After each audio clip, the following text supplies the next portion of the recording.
પહેરીને ચાલવાનું. કેટલો ખર્ચો કરીએ છીએ અમે વાળ ઉપર કે અમને સ્ટાઇલ મારવા માટે વાળ ઉપર.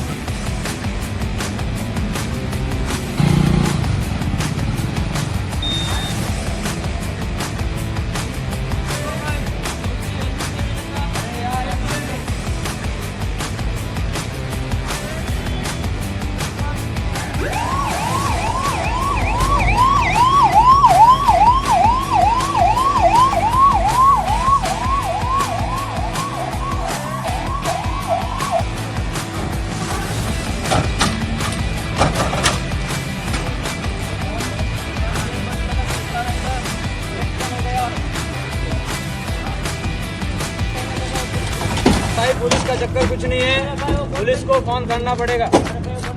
जाने दीजिए. और लास्ट इतना ही कहूँगा कि जो राहगीर योजना है, ठीक है, सरकार ने निकाला है, लेकिन मैं एक चीज बोलूँगा, ह्यूमैनिटी के लिए मदद करिए. ठीक है, इंसानियत के लिए मदद करोगे तो आप दिल से